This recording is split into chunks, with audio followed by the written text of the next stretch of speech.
Sometimes the mountains call to you in ways that make your heart ache with longing you can't explain. For 70 years, Silas Merrick had answered that call, walking the same trails his grandfather once walked, feeling connected to something deeper than words. His old dog Bramble was his only companion now, the two of them moving slowly through the Elderglen peaks like they had all the time in the world.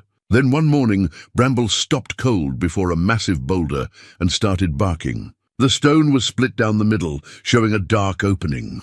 Inside, Silas found stone stairs going down into the earth. The walls had old carvings he'd never seen before.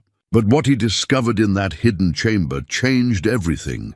There was a portrait carved in the rock that looked exactly like him. How could that be possible? Before we jump back in, tell us where you're tuning in from. And if this story touches you, make sure you're subscribed, because tomorrow I've saved something extra special for you. The morning that changed everything started like any other in Silas Merrick's carefully ordered world. He woke at dawn in his log cabin, nestled against the eastern slope of Elderglen Peak, the same cabin his father had built with his own hands back in 1952. The floorboards creaked their familiar greeting as his bare feet touched the worn pine planks. And through the single window facing the valley, golden light painted the distant ridges in shades of amber and rose. Bramble lifted his grizzled head from his blanket by the stone fireplace, tail giving a sleepy thump against the hearth. The old border collie had been Martha's dog first, a birthday gift Silas had given her 15 years ago when the silence between them had grown too heavy with unspoken grief. They'd lost their only son, David, in Afghanistan, and for months afterward, the cabin had felt more like a tomb than a home. Martha had suggested they get a dog, something to fill the quiet spaces where David's laughter used to echo. "Morning, old boy," Silas murmured, running his weathered fingers through the dog's black and white coat. Bramble was showing his age now, moving slower on the steep mountain trails, but his eyes still held the alert intelligence that had made him such a perfect companion for exploring these ancient peaks. Silas dressed in his usual uniform, thick wool socks, worn denim jeans with patches Martha had sewn over the knees, a flannel shirt that had seen more sunrises than most people, and his grandfather's leather boots that had walked these same trails for 3 generations of Merrick men. The boots were resoled twice now, but the leather had molded to his feet like a second skin, and he couldn't imagine wearing anything else on his morning walks. Coffee first. Always coffee. The ritual was sacred, unchanged, since Martha's passing 3 years ago. He ground the beans by hand, using the old mill she'd bought at a church sale, the metal handle turning with mechanical precision as the rich aroma filled the small kitchen. While the coffee brewed in the battered percolator on his wood-burning stove, he stepped onto the covered porch and breathed in the mountain air that had sustained his family for 70 years. The Merrick connection to these mountains ran deeper than most folks understood.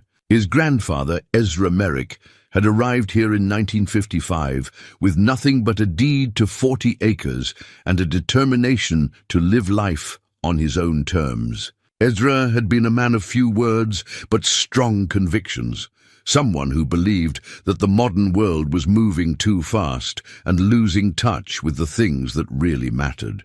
He'd built the original cabin with hand tools and timber he'd cut himself, living through 2 brutal winters in a tent while he worked. Silas's father, Thomas, had inherited not just the land but the calling. He'd expanded the cabin, added the stone fireplace, and spent his life working as a hunting guide for city folks who wanted to experience the wilderness without really understanding it. Thomas had taught Silas to read the forest like other men read newspapers, how to tell a story from broken twigs, how to predict weather from the way birds moved, how to find water by listening to the whispers of the wind. Now it was just Silas, the last of the Merrick line, and he felt the weight of that responsibility every morning when he stepped out onto this porch. At 70, he had no children to pass the knowledge to, no one to carry on the tradition. David's death had ended that hope, and Martha's cancer had taken away any chance of starting over. Some mornings, The loneliness pressed against his chest like a physical weight. But the mountains always called him back to purpose. Bramble appeared at his side, nose twitching as he caught the scent of something interesting on the wind. The dog had an uncanny ability to sense Silas's moods, and this morning he seemed more alert than usual. Ears pricked forward toward the high country where the old mining trails wound between the peaks. "Feel like a longer walk today, boy?" Silas asked, scratching behind the dog's ears. "Your old bones up for the ridge trail?" Bramble's answer was a sharp bark and a sprint toward the woodshed where Silas kept his hiking gear. For an old dog, he could still move with surprising speed when adventure called. Silas packed light, a thermos of coffee, some jerky, a first aid kit, and the small digital camera Martha had given him the Christmas before she died. She'd wanted him to document their walks, to capture the changing seasons, and maybe put together a photo album of the places they loved. He'd taken hundreds of pictures over the past 3 years, but the album remained unmade. Another project waiting for motivation he couldn't quite summon. The ridge trail started behind the cabin and climbed steadily through stands of Douglas fir and ponderosa pine, following an old deer path that Thomas had marked with subtle blazes decades ago. Silas moved at a steady pace, his breathing even despite the altitude. 70 years of mountain living had given him the endurance of a man half his age, though he was careful not to push too hard. Pride was a luxury he couldn't afford out here alone. Bramble ranged ahead and behind, nose to the ground, following scent trails invisible to human senses. Occasionally, he'd disappear into the underbrush, only to reappear minutes later with his tongue lolling in a satisfied grin. This was his element, and watching him work reminded Silas why Martha had fallen in love with the breed. Border collies were bred for thinking, for problem-solving, and Bramble had never met a challenge he couldn't figure out. The trail wound upward through familiar landmarks, the lightning-struck pine where Silas had proposed to Martha 42 years ago, the rocky outcrop where David had seen his first elk at age 7, the small clearing where they'd scattered Martha's ashes on a morning much like this one. Each place held memories that both comforted and stung, reminders of a life fully lived but now mostly past. As they climbed higher, the forest changed. The trees grew smaller and more gnarled, shaped by wind and weather into sculptures of endurance. Granite outcroppings became more frequent, and the soil grew thin and rocky. This was old country, land that had been shaped by forces far older than human presence. And Silas always felt a sense of reverence when he reached these heights. They'd been walking for nearly 2 hours when Bramble suddenly stopped dead in his tracks. Silas almost walked into him, so abrupt was the halt. The dog stood rigid, every muscle tense, staring at something ahead that Silas couldn't immediately see. His hackles were raised, and a low growl rumbled in his throat. Not the warning growl he used for bears or mountain lions, but something different. Something that spoke of confusion rather than threat. "What is it, boy?" Silas asked, following the dog's gaze. Ahead of them, perhaps 50 yards up the trail, stood a massive boulder unlike anything Silas had ever seen in these mountains. It was easily 10 feet tall and twice as wide, covered in a thick carpet of moss that spoke of incredible age. But what made it truly remarkable was the perfect split that ran down its center, as if some giant hand had cleaved it in two with surgical precision. The split wasn't natural. Silas could see that immediately. No frost or root pressure could create such a clean, straight line. And there was something else, something that made his skin prickle with an unfamiliar sensation. The boulder seemed to radiate a presence, as if it were watching them, rather than simply standing there. Bramble took a tentative step forward, then another, his growl deepening. He circled the base of the stone, nose working furiously, but stayed well clear of the dark opening between the split halves. Whatever he was smelling, it both fascinated and frightened him. Silas approached more slowly, his mountain-trained caution warring with curiosity. He'd walked this trail hundreds of times over the years, and this boulder had never been here before. That was impossible, of course. You didn't just move 10-ton rocks without heavy equipment, but he knew these mountains like his own backyard. And he was certain this stone was new, As he drew closer, he could see that the split revealed not just an opening, but something that made his breath catch in his throat. Carved into the stone walls of the narrow passage were symbols, not scratches or natural formations, but deliberate markings made by human hands. The symbols were unlike anything he'd ever seen, neither the simple blazes left by hunters and trappers, nor the petroglyphs sometimes found in the region. These were complex, sophisticated, and unmistakably ancient, but it was what lay beyond the symbols that made Silas's heart skip a beat. The passage opened into what appeared to be a natural chamber, and from where he stood, he could just make out the beginning of what looked like carved stone steps descending into darkness. "Well, I'll be damned," he whispered more to himself than to Bramble. "What do you make of this, old boy?" Bramble had no answer except continued agitation. He paced back and forth in front of the opening, clearly wanting to investigate, but held back by some instinct Silas couldn't understand. In all their years together, he'd never seen the dog behave quite like this. Silas pulled out his small flashlight and aimed the beam into the passage. The carved steps were clearly visible now, descending at a gentle angle into what appeared to be a much larger chamber below. The stonework was precise, professional, created by someone who understood both engineering and artistry.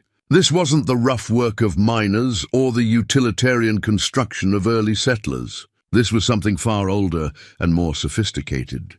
Against every instinct developed over 7 decades of mountain wisdom, Silas Merrick stepped into the passage. The temperature dropped immediately, and the air carried a strange mineral scent that spoke of deep earth and ancient secrets. His footsteps echoed off the carved walls as he made his way down the stone steps, Bramble reluctantly following behind. The chamber opened before them like a cathedral carved from living rock. Silas's flashlight beam swept across walls, covered in intricate carvings, symbols that seemed to tell a story he couldn't begin to understand. The ceiling arched high overhead, supported by pillars that had been shaped from the natural stone formations. But it was the far wall that made him stop breathing altogether. There, carved in perfect detail from the granite itself, was a portrait of a man. Not just any man, but a face Silas knew as well as his own, because it was his own. Every line, every feature, every detail of his 70-year-old face had been captured in stone with impossible accuracy. The carving showed him exactly as he was now, complete with the scar above his left eyebrow from a childhood accident, and the slight asymmetry of his nose from a long-ago hunting mishap. Silas stared at his own face, carved in stone that had to be centuries old, and felt the solid foundation of his world begin to shift beneath his feet. The carved face stared back at Silas with eyes that seemed to hold the weight of centuries. Every detail was perfect, too perfect for comfort. The slight crow's feet at the corners of his eyes, the way his left ear sat just a fraction higher than his right, even the small mole beneath his chin that Martha used to trace with her finger during quiet evenings by the fire. All of it captured in stone that his grandfather had probably walked past 1,000 times without knowing what lay hidden beneath. Silas stepped closer to the wall, his flashlight beam trembling slightly in his hand. The carving wasn't just a likeness, it was him, down to details that only someone who had studied his face for decades could have known. But that was impossible. This chamber felt ancient, untouched by human presence for generations, maybe centuries. The dust on the floor showed no footprints except his own and Bramble's paw prints behind him. "This can't be real," he whispered, his voice echoing strangely in the carved space. But even as he spoke the words, he knew they were false comfort. The stone was real, the carving was real, and the face looking back at him was undeniably his own. Bramble whined from somewhere behind him, a sound of deep unease that cut through Silas's shock. He turned to see the dog pressed against the entrance, every instinct telling him to flee this place that defied explanation. But Silas couldn't leave, not yet, not until he understood what he was looking at. He moved the flashlight beam across the rest of the chamber, taking in details he'd missed in his initial shock. The walls were covered in carvings that seemed to tell a story. images of men and women in clothing that looked vaguely familiar, but wrong somehow, as if he were seeing his own culture filtered through an ancient lens. There were scenes of hunting, of families gathered around fires, of ceremonies he didn't recognize but felt drawn to in a way that made his chest tight with unnamed longing. And there were other faces, dozens of them, carved at regular intervals around the chamber walls. Men who shared his bone structure, his jawline, his deep-set eyes. They were different ages, different expressions, but the family resemblance was unmistakable. It was like looking at a gallery of Merrick men spanning generations, that should have existed long before any Merrick set foot in these mountains. One, carving near the center of the wall, showed a scene that made Silas's blood run cold. A man who looked like a younger version of himself stood before this very chamber, arms raised toward a sky carved with symbols that hurt to look at directly. Around him were others, people dressed in simple clothing that reminded him of old photographs from his grandfather's time. But the detail that stopped his breath was the small figure at the man's feet, a border collie that could have been Bramble's twin. Impossible, Silas breathed, but his denial felt hollow in the ancient air of the chamber. He stepped closer to this central carving, noting the incredible skill that had gone into its creation. This wasn't primitive art. This was the work of master craftsmen who understood not just stonework, but storytelling. Below the main scene, symbols had been carved in neat rows, like text in a language he couldn't read, but somehow felt he should understand. The markings seemed to pulse in his flashlight beam, and when he stared at them too long, he could swear they began to make sense. Not the individual symbols, but the meaning behind them. It was like trying to remember a dream that slipped away the moment he grasped for it. Bramble's whining grew more insistent, and when Silas looked back, he saw the dog backing toward the entrance, hackles raised and eyes wide with fear. Whatever this place was, Bramble wanted no part of it. His canine instincts were screaming warnings that Silas's human curiosity was determined to ignore. "Just a few more minutes, boy," Silas called softly. "I need to understand this." But as he turned back to the wall of carvings, something had changed. The carved face that bore his features seemed different somehow, not in any detail he could identify, but in the expression. Where before it had appeared stern and watchful, now it looked almost expectant, as if it were waiting for something. Silas shook his head, telling himself it was just the flickering shadows created by his trembling flashlight. Stone didn't change. Stone didn't watch.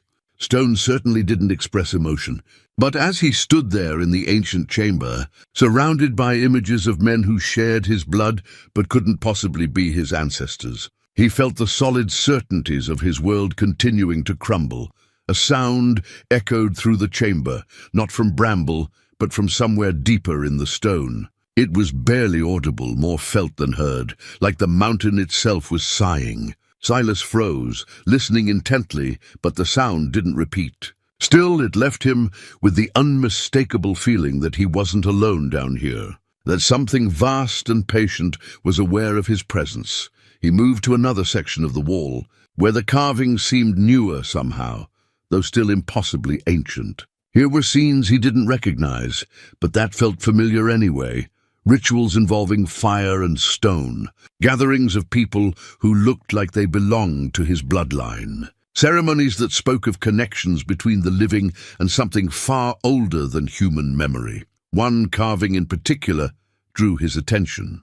It showed a man standing before what was clearly this chamber, but the chamber was different. Where now there were simple stone walls, the carving showed elaborate decorations, hanging cloths, braziers burning with carved flames. And the people gathered in the space weren't just observers, they were participants in something that looked like a ceremony of passing, of inheritance. At the center of this scene, the familiar figure held something in his raised hands. Silas couldn't make out the details, but it was clearly an object of significance. Something being passed from one generation to the next. The carved flames around the scene seemed to dance in his flashlight beam, and for a moment He could almost smell wood smoke and hear the distant sound of voices raised in song.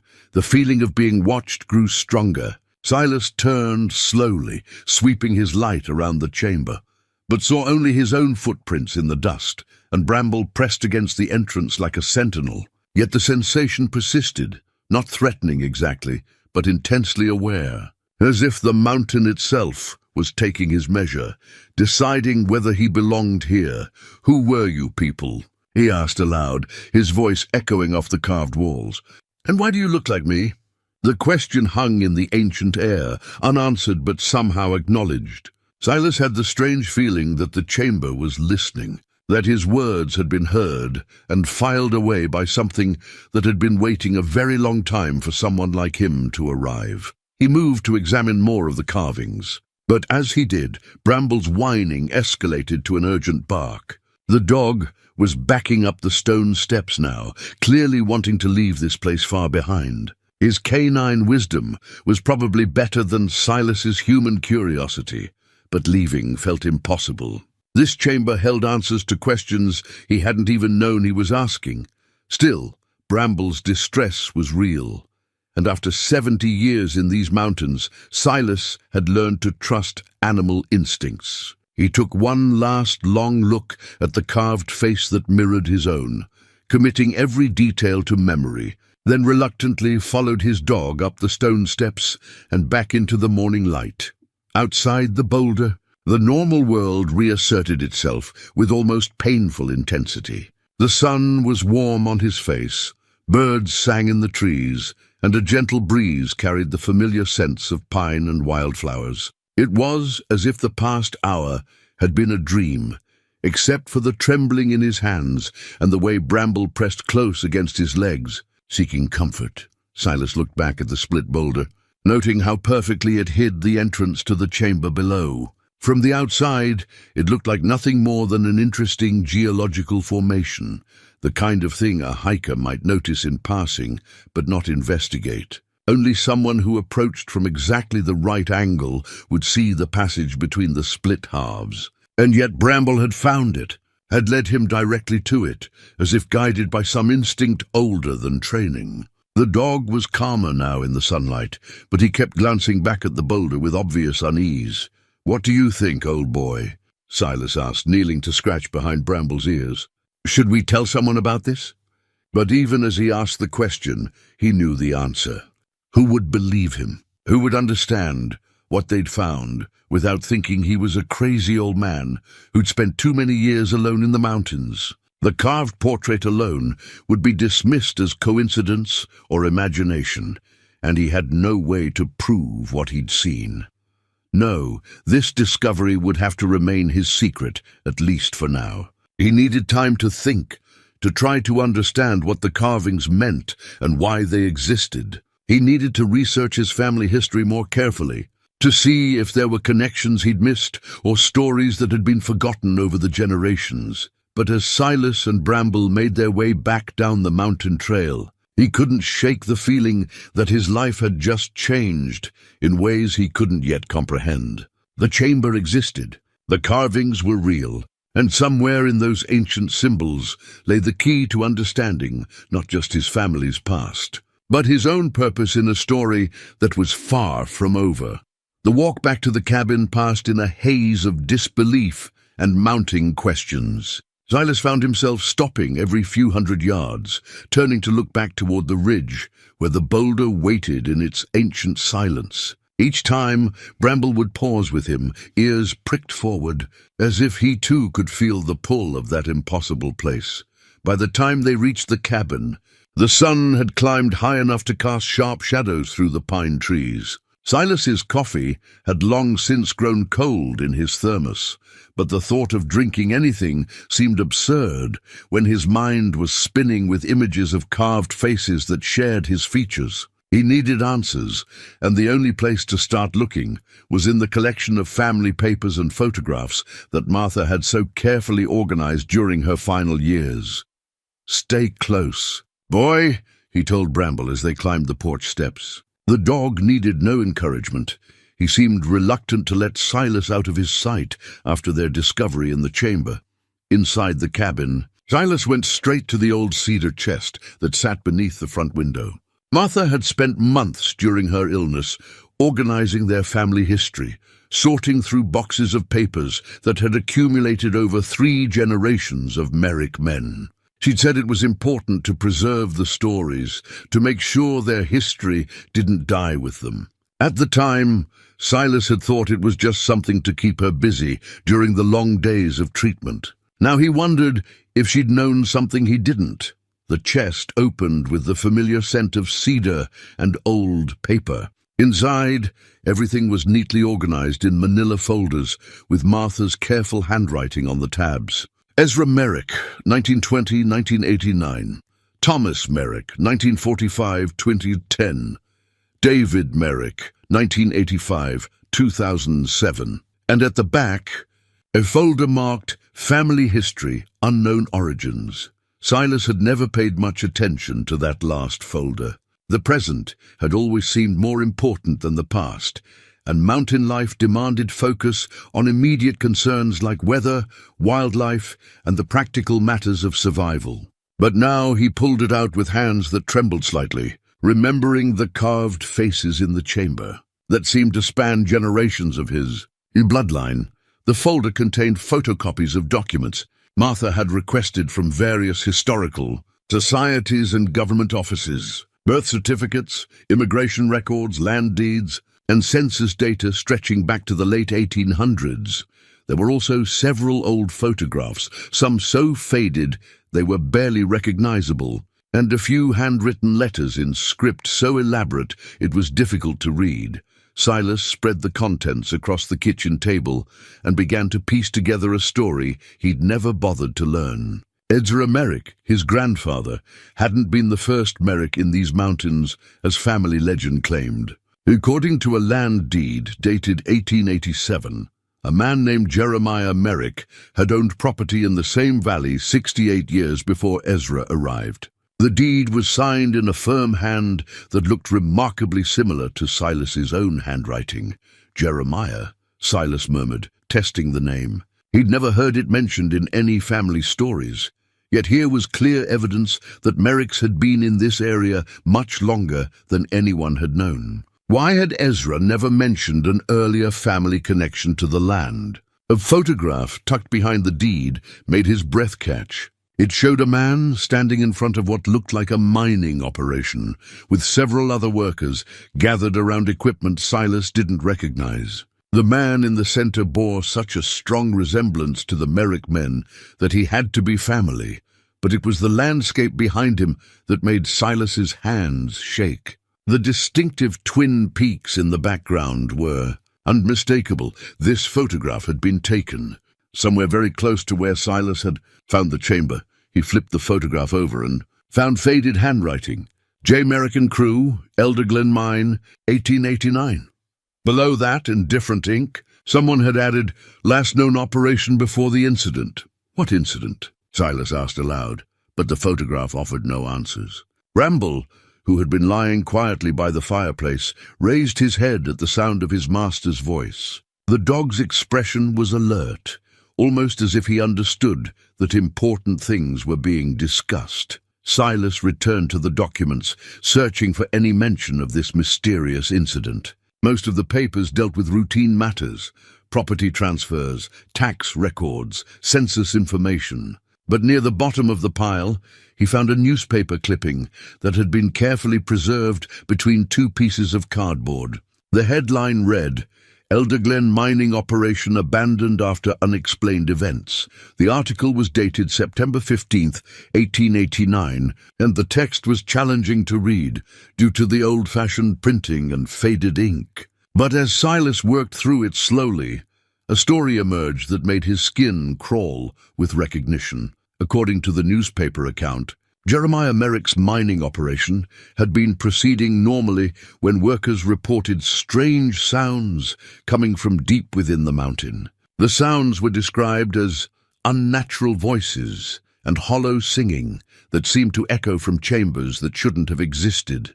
Several miners refused to continue working, claiming they had seen carved symbols in the tunnel walls that appeared and disappeared when they weren't looking directly at them. The final straw had come when Jeremiah himself reported finding a chamber filled with artifacts of unknown origin that seemed to tell the story of people who had lived in the mountains long before any recorded settlement. The newspaper's account was skeptical, suggesting that isolation and hard work had affected the miners' judgment, but it noted that the entire operation was abandoned within days of the discovery. The article concluded with a line that made Silas's blood run cold. Mr. Merrick was unavailable for further comment, having departed the area with the stated intention of protecting what should remain hidden. The mine entrance has been sealed, and the location is no longer accessible to curiosity seekers.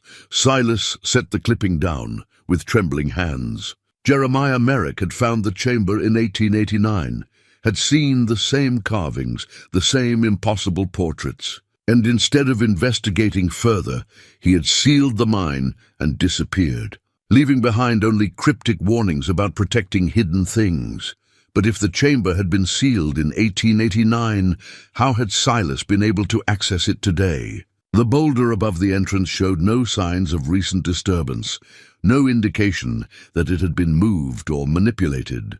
It was as if the mountain itself had decided to reveal its secrets again after more than a century of concealment. A sound from outside made both Silas and Bramble freeze. It was the unmistakable crunch of footsteps on the gravel path that led to the cabin. Silas glanced at the clock.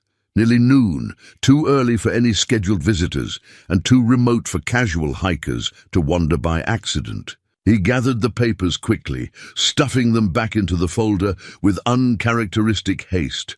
Through the window, he could see a figure approaching up the path. A woman walking with the confident stride of someone familiar with mountain terrain. She was middle-aged, dressed in practical hiking clothes, and carried herself with an air of purpose that suggested this wasn't a social call. Bramble was already at the door, tail wagging tentatively. His reaction was curious rather than defensive, which told Silas that whoever this was, she posed no immediate threat. Still, the timing of her arrival seemed more than coincidental, coming so soon after his discovery in the chamber. The knock, when it came, was firm but polite. Silas opened the door to find a woman with graying brown hair and intelligent eyes that seemed to take in everything at once. She had the weathered look of someone who spent considerable time outdoors, and her hiking boots showed the kind of wear that came from serious mountain travel. "Mr. Merrick?" she asked, extending a hand. "My name is Dr. Sarah Chen.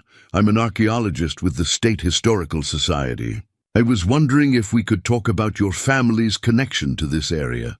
I believe you may have information that could help with some research I'm conducting." Silas shook her hand automatically, his mind racing. An archaeologist, arriving the same day, he discovered an ancient chamber filled with impossible carvings. The coincidence was too perfect to be accidental. "What kind of research?" he asked carefully. Dr. Chen's smile was warm, but her eyes remained sharp and assessing. "I'm investigating reports of pre-Columbian settlements in this region. Specifically, I'm trying to verify some historical accounts that suggest there may have been sophisticated indigenous cultures in these mountains much earlier than previously documented. Your family has been here longer than most, and I was hoping you might have access to records or stories that could shed some light on the area's hidden history." The phrase "hidden history" made Silas's chest tighten. He thought of the chamber below the boulder, of the carved faces that mirrored his own, of Jeremiah Merrick's mysterious departure after discovering something that should remain hidden. "I'm not sure I can help you," he said slowly. "We're just mountain folk. Not much for keeping detailed records." But even as he spoke, Dr. Chen's eyes had found the manila folder he'd hastily set on the table just inside the door. Her expression sharpened with professional interest. "Those look like historical documents," she observed. "Family papers can be incredibly valuable for understanding settlement patterns and cultural interactions. Would you mind if I took a look?" Silas felt trapped between curiosity and caution. Part of him desperately wanted to share what he'd discovered, to have someone with expertise help him understand the impossible things he'd seen. But Jeremiah Merrick's words echoed in his mind. Some things should remain hidden. And there was something about Dr. Chen's arrival, so perfectly timed and focused, that set off warning bells in his mountain-trained instincts. "Maybe some other time," he said finally. "I'm not really prepared for company today." Dr. Chen nodded graciously, but Silas could see disappointment flicker across her features. "Of course, I understand. But Mr. Merrick, if you do come across anything that might be relevant to historical settlement patterns in this area, artifacts, unusual stone formations, evidence of earlier inhabitants, I hope you'll consider reaching out. Some discoveries are too important to keep to ourselves." After she left, walking back down the path with the same confident stride, Silas stood in his doorway for a long time, watching until she disappeared around the bend. Bramble pressed against his legs, whining softly, and Silas realized that the dog had been unusually quiet during the entire encounter. "What do you think, boy?" he asked, scratching behind Bramble's ears. "Coincidence, or is someone else already looking for what we found?" But even as he asked the question, Silas knew the answer. Dr. Sarah Chen's arrival was no accident. Someone else knew about the chamber, about the secrets hidden in the mountain. And now Silas faced a choice that would determine not just his own future, but the fate of whatever ancient legacy he'd stumbled upon in the depths of Elderglen Peak. The rest of that afternoon passed in restless contemplation. Silas found himself walking from room to room in the cabin, unable to settle into any of his usual routines. The family papers lay spread across the kitchen table like pieces of a puzzle he didn't know how to solve, while outside the windows, the familiar mountains seemed to hold new secrets in every shadow.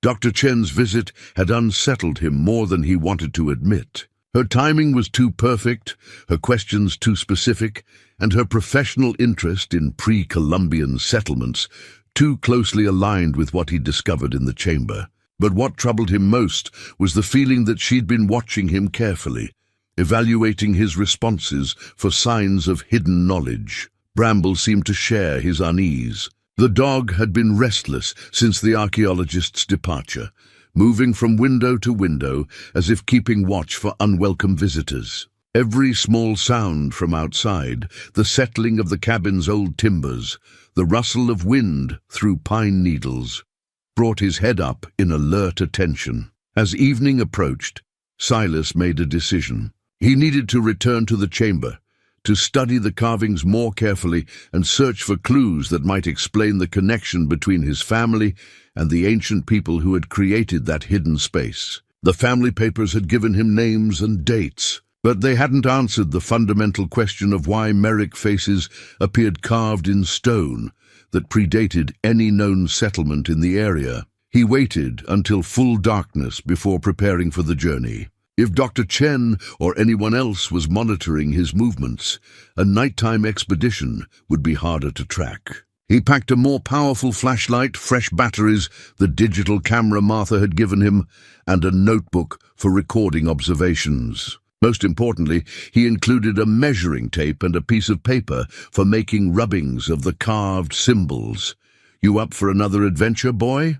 he asked Bramble as he shouldered his pack. The dog's response was immediate, a sharp bark and a sprint toward the door. Whatever had frightened him about the chamber during their morning visit seemed to have been overcome by curiosity and loyalty to his master. The night air was crisp and clear, with a crescent moon, providing just enough light to navigate the familiar trail without using his flashlight. Silas moved carefully but confidently, his feet finding the path by memory and decades of experience. Beside him, Bramble ranged ahead and behind, his pale coat visible in the moonlight as he scouted for any signs of other human presence. The boulder loomed out of the darkness like a sleeping giant, its split face creating a shadow deeper than the surrounding forest. Silas paused at the entrance, listening intently for any sounds that might indicate he wasn't alone.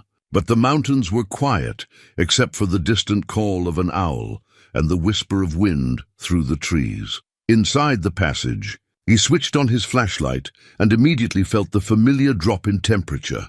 The carved symbols on the walls seemed more prominent in the artificial light, their intricate patterns casting complex shadows that made them appear to move and shift as he passed. Bramble followed close behind, his earlier reluctance replaced by what seemed like protective determination.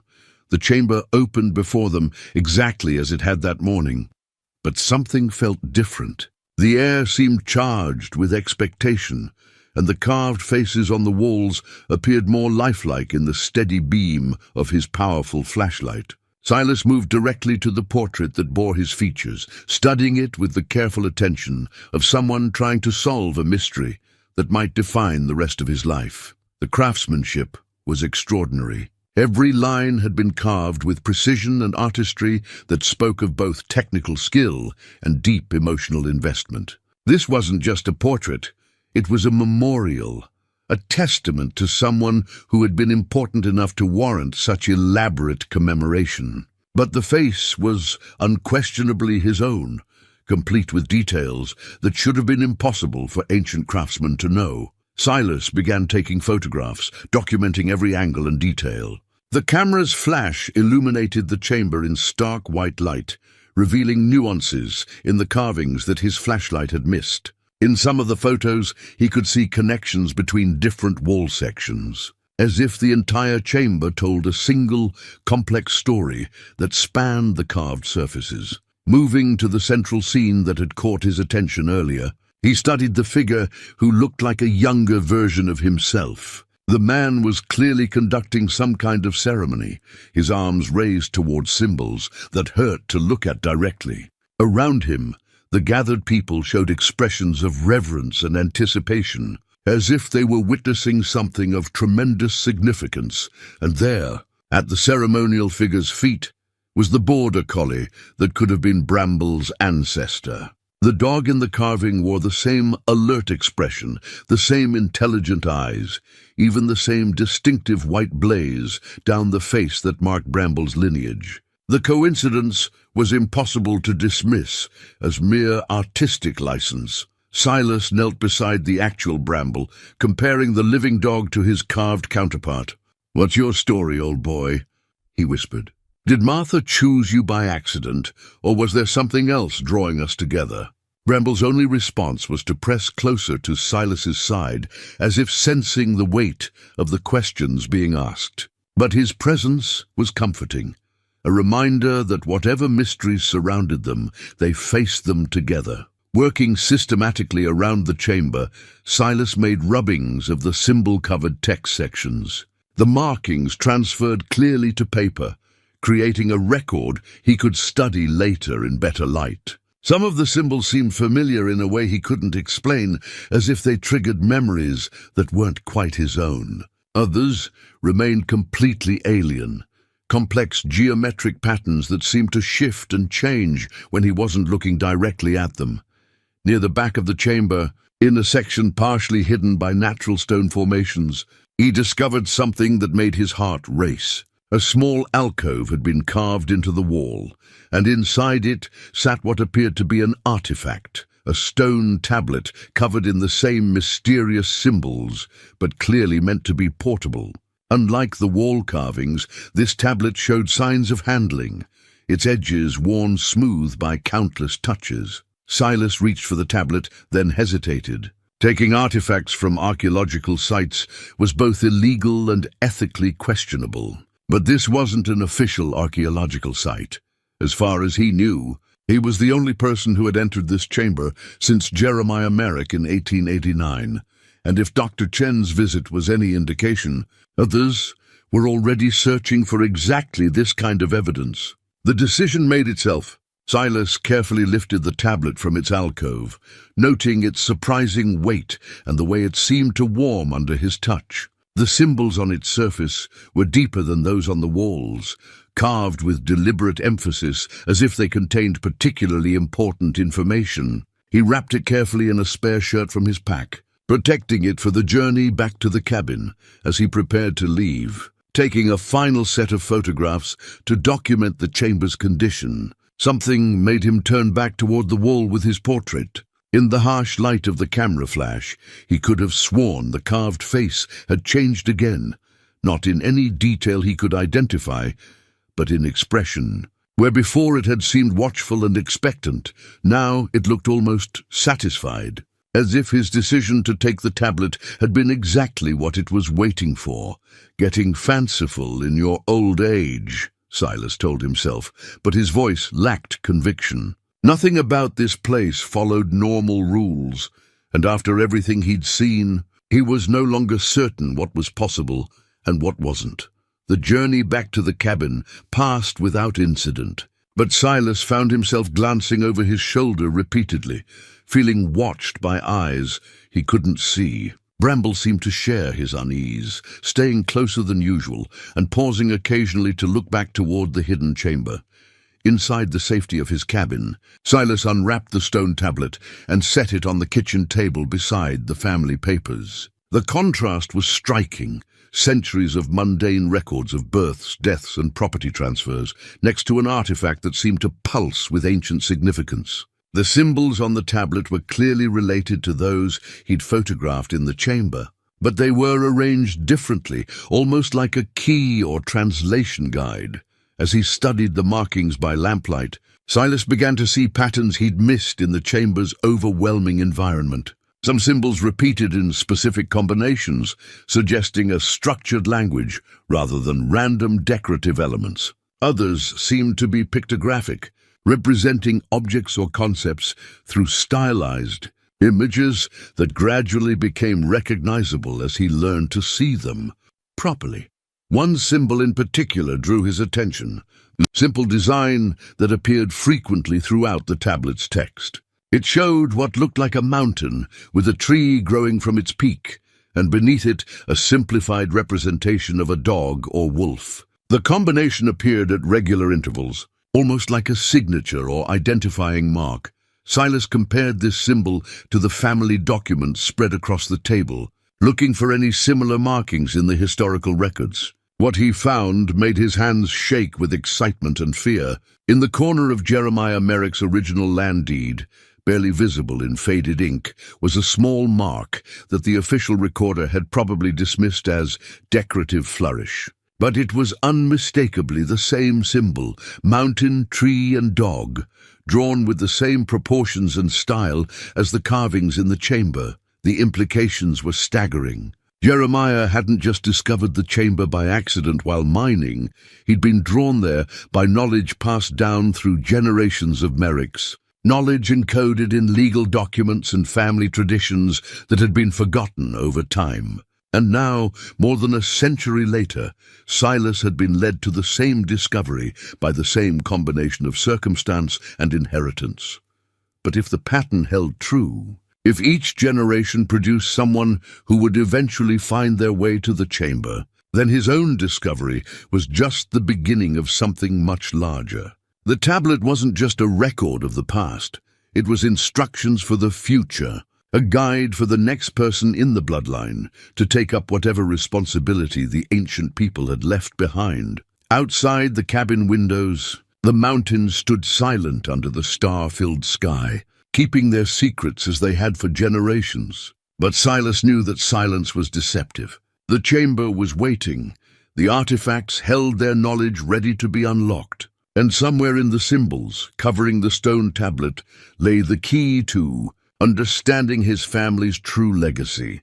The question now was whether he had the courage to unlock it. The next 3 days passed in a blur of obsessive research and growing unease. Silas barely left the cabin except to tend to basic necessities, spending his waking hours hunched over the kitchen table with the stone tablet, the family documents, and a growing collection of notebooks filled with his attempts to decode the ancient symbols. Bramble had become his constant companion in this endeavor, lying at his feet during the long hours of study, as if understanding the importance of the work. The dog's presence was comforting but also troubling. Every time Silas looked at him, he was reminded of the carved border collie in the chamber and the impossible suggestion that their partnership was part of some ancient pattern. The symbol translation was proving more challenging than he'd anticipated. While some pictographic elements were obvious, mountains, trees, water, fire, others seemed to represent abstract concepts that didn't translate easily into modern thinking. There were symbols that seemed to indicate time, but not linear time as he understood it. Others suggested relationships between people and places that went beyond simple ownership or residence. But gradually, patterns began to emerge. The mountain tree dog symbol appeared to be more than just a signature. It was a title or designation that carried specific responsibilities. And those responsibilities seemed to center around the role of guardian or keeper, someone entrusted with protecting knowledge and maintaining connections between the physical and spiritual worlds. On the fourth morning after his discovery, Silas woke to find Bramble standing at the cabin door, whining softly.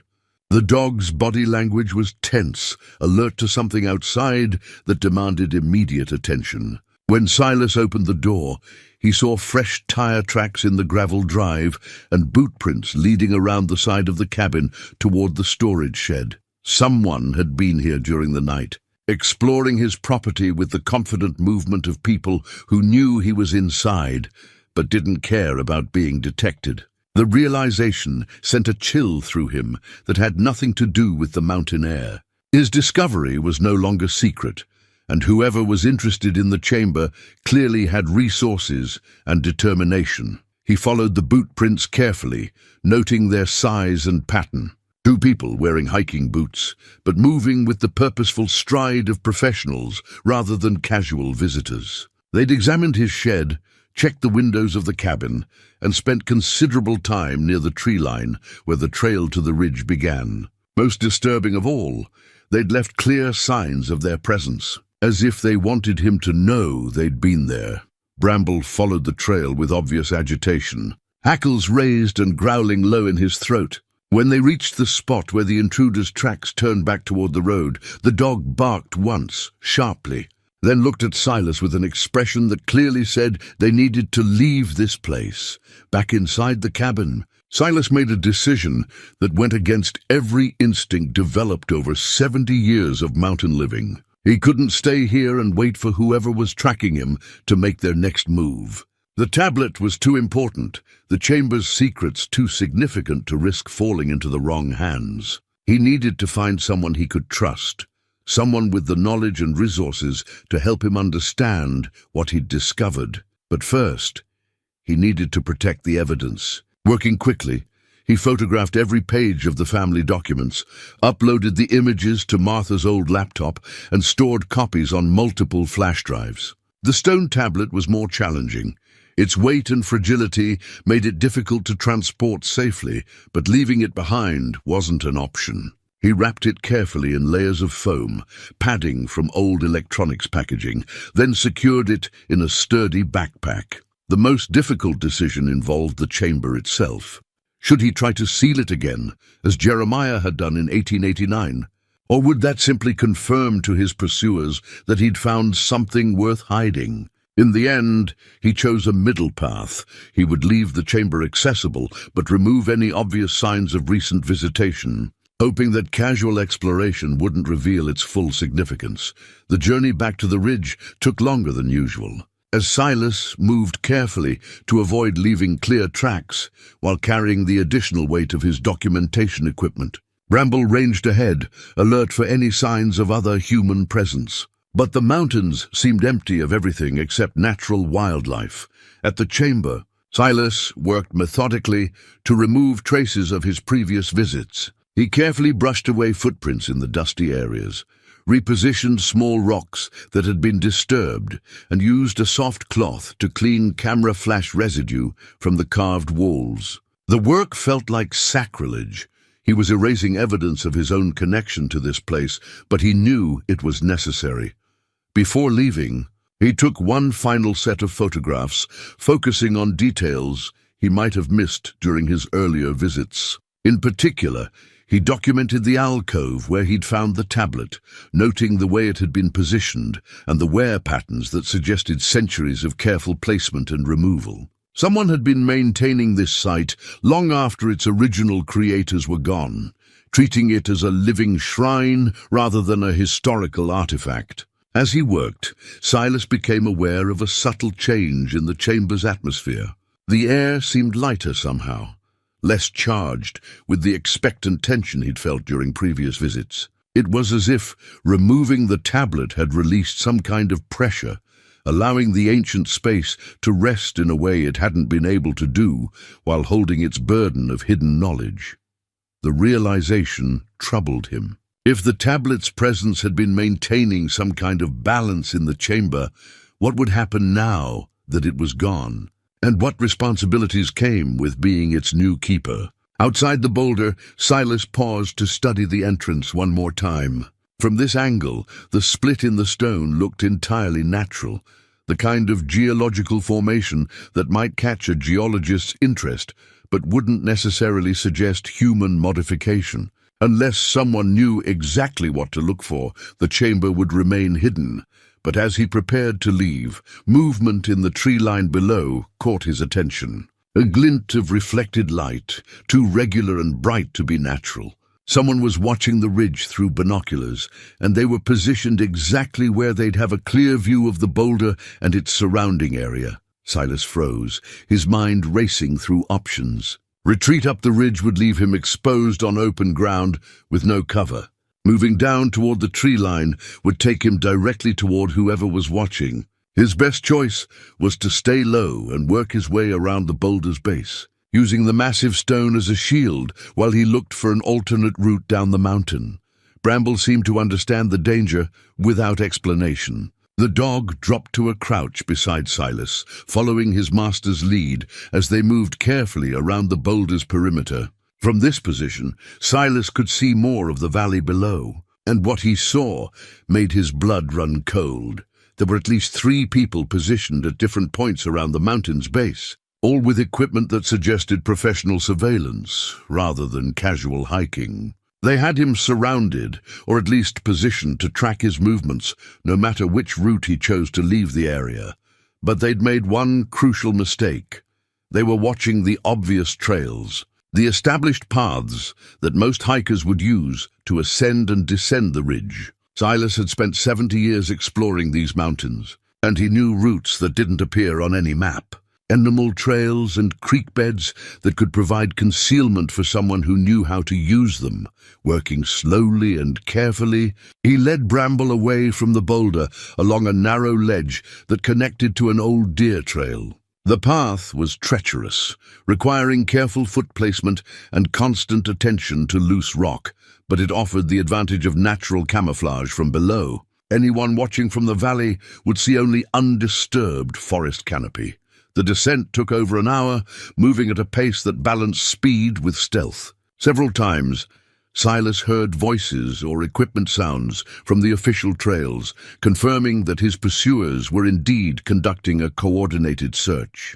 But they were searching for a panicked amateur, not someone with decades of wilderness experience and intimate knowledge of the terrain. By the time they reached the valley floor, Silas had formulated a plan. He couldn't return to the cabin. It was almost certainly under surveillance, and his pursuers would be expecting him to come back for supplies or shelter. Instead, he would use his knowledge of the mountain's hidden places to stay mobile while he figured out who was after him and what they really wanted. There was an old hunting cabin about 5 miles east, built by Thomas in the 1970s and rarely used since his death. It was well hidden, stocked with basic supplies, and positioned where Silas could monitor approaches from multiple directions. More importantly, it had a cache of emergency communications equipment that might allow him to contact help without revealing his location. But first, he needed to understand exactly what he was dealing with. The stone tablet's weight reminded him constantly of the responsibility he'd accepted by taking it from the chamber. Whatever knowledge it contained, people were willing to go to considerable lengths to acquire it. And if Dr. Chen's visit had been the opening move in a larger operation, then Silas was already several steps behind in a game whose rules he didn't understand. As he and Bramble made their way through the forest toward the hidden cabin, staying off established trails and moving with the careful silence of experienced hunters. Silas found himself thinking about Jeremiah Merrick's decision to abandon his mining operation and disappear into obscurity. Had his great-great-grandfather faced similar pressures? Had he too been pursued by people who understood the chamber's significance better than he did? The comparison was both comforting and terrifying. Jeremiah had successfully protected the chamber's secrets for over a century, but he'd also chosen exile and anonymity as the price of that protection. Now Silas faced the same choice: safety through surrender, or danger through the determination to understand and preserve his family's ancient legacy. Behind them, the ridge rose against the afternoon sky, looking peaceful and ordinary from this distance. But Silas knew that appearance was deceptive. The chamber waited in its hidden sanctuary, empty now of its most precious artifact, but still holding secrets that people were willing to kill for. And somewhere in the weight of the stone tablet pressed against his back lay the key to understanding not just what those secrets were, but what he was supposed to do with them. The hunter had become the hunted. But Silas Merrick wasn't ready to surrender without understanding what he was fighting to protect. The hunting cabin materialized out of the forest shadows like a sanctuary conjured from memory. Thomas had built it in a natural depression surrounded by thick stands of pine and aspen, positioned where three small ridges converged to create a hidden valley invisible from any established trail. Even knowing its location, Silas had to search carefully for the camouflaged entrance that his father had designed to blend seamlessly with the surrounding deadfall. Inside, everything was exactly as Thomas had left it when he made his final hunting trip 8 years ago. Dust motes danced in the shaft of sunlight that slanted through the single window, and the air carried the preserved scents of wood smoke, gun oil, and the particular mustiness of a place that breathed slowly through the seasons. But beneath these familiar smells, Silas detected something else, a subtle wrongness that made Bramble's hackles rise the moment they crossed the threshold. Someone had been here recently, not days or weeks ago, but within the past few hours. The disturbance was minimal. A displaced cobweb here, a slight smudge in the dust there, but to eyes trained by 70 years of reading forest sign, the evidence was unmistakable. Their pursuers had found this refuge as well. Silas moved quickly to the cache, hidden beneath loose floorboards in the cabin's northwest corner. The emergency supplies were untouched: dried food, medical kit, water purification tablets, and most importantly, a satellite communication device that Thomas had installed during his final years of guiding hunters in increasingly remote areas. But the equipment showed signs of recent examination, careful handling by someone who understood its purpose. "They know about this place," he whispered to Bramble, who was conducting his own investigation of the cabin's corners with obvious agitation. "They know about the family connections, the history, maybe even the chamber itself." The satellite communicator came to life with the soft beep of acquired signal. For a moment, Silas hesitated over the keypad, uncertain who he could trust with the knowledge he'd gained. Dr. Chen's perfectly timed arrival suggested that academic circles were already compromised. Local law enforcement would be out of their depth with something this complex and potentially dangerous. And involving federal agencies might bring exactly the kind of attention that Jeremiah Merrick had worked so hard to avoid. But as he stood in the violated sanctuary of his father's cabin, Silas realized he was thinking about the problem in the wrong way. He'd been assuming that his pursuers represented some kind of official interest, archaeological, academic, or governmental. What if they were something else entirely? What if the chamber's secrets had value beyond historical significance? The stone tablet seemed to grow heavier in his backpack as this possibility sank in. Treasure hunters, black market antiquities dealers, even corporate interests looking for exploitable resources. Any of these could explain the professional surveillance and the willingness to violate private property. And if his pursuers were motivated by profit rather than knowledge, they would be both more dangerous and less predictable than academic researchers. A sound from outside froze both man and dog in place. Footsteps, moving with the deliberate caution of people trying not to be heard. Multiple sets, approaching from different directions in a pattern that suggested coordinated movement. Bramble's lips pulled back in a silent snarl, his entire body tense with protective fury.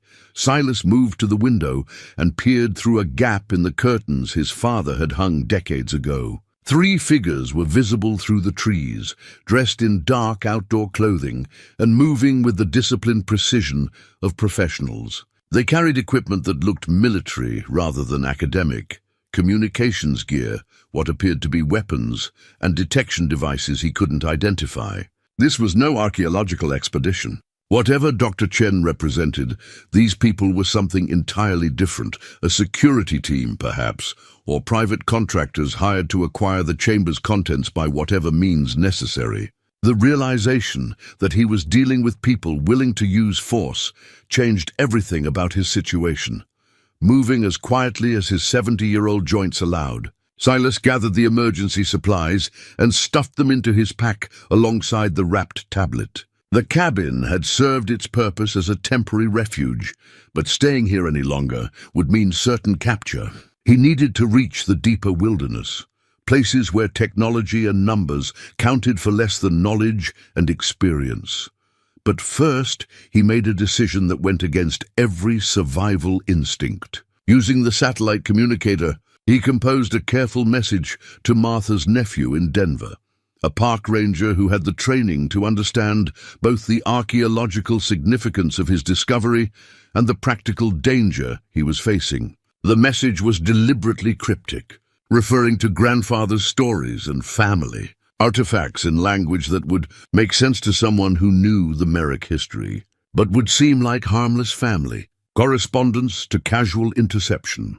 The response came within minutes, confirming that his message had been received and understood. Help was coming, but it would take time to reach these remote mountains. Until then, Silas was on his own with whatever knowledge and skill he could muster. As he prepared to leave the cabin through the back entrance Thomas had cut for emergencies, Silas took one last look around the small space. This had been his father's refuge, a place where Thomas had come to think and plan and connect with the wilderness that defined their family. Now it too was compromised, another piece of the Merrick legacy that had been touched by forces beyond their control. Outside, the forest seemed different than it had during his approach. Every shadow could hide watchers, every sound might signal pursuit. Bramble moved ahead with exaggerated caution, his natural herding instincts adapted to scouting for human rather than animal threats. The dog's behavior confirmed what Silas already suspected. They were being actively hunted by people who had both the equipment and the expertise to make capture likely. But the mountains were vast, and Silas knew hiding places that didn't appear on any map or satellite image. Natural caves, rock formations that created concealed shelters, areas where the terrain itself provided protection from both observation and pursuit. If he could reach the high country, he might be able to disappear long enough to understand what the tablet contained and how to use that knowledge. The climb toward the ridgeline was treacherous in gathering darkness, but Silas chose difficulty over concealment. His pursuers would expect him to take easier routes, to move like the elderly man they believed they were hunting. Instead, he pushed himself up slopes that challenged even his experienced mountain skills, using handholds and footholds that would be invisible to anyone unfamiliar with these specific rocks. Bramble followed with the agility of a dog half his age, driven by the same protective instincts that had guided border collies through generations of shepherding work. But as they climbed, Silas noticed something that made his chest tight with worry. The dog was showing signs of exhaustion that went beyond simple physical fatigue. His breathing was labored, his movements less fluid than usual, and his eyes held a weariness that suggested their adventure was taking a toll on his aging body. Just a little farther. "Old boy," Silas whispered during a brief rest on a narrow ledge. "Get us to the caves and we can both rest." But even as he spoke the words, Silas wondered if he was asking too much of his faithful companion. Bramble had already proven his courage and loyalty beyond any reasonable expectation.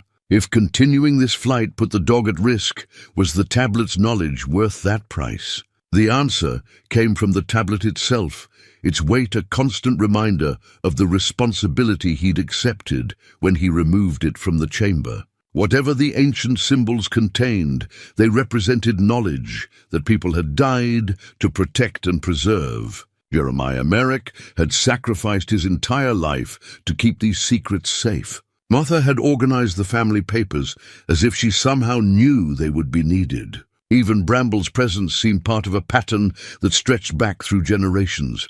Above them, the ridgeline showed as a dark silhouette against stars that seemed unusually bright in the thin mountain air. Somewhere up there waited caves that had sheltered Merrick men for 3 generations, natural fortresses where Silas could make his stand while he worked to decode the tablet's message. And somewhere behind them, professional hunters were following, a trail that would lead them into country where technology mattered less than knowledge earned through a lifetime of mountain living. The game had changed from discovery to survival.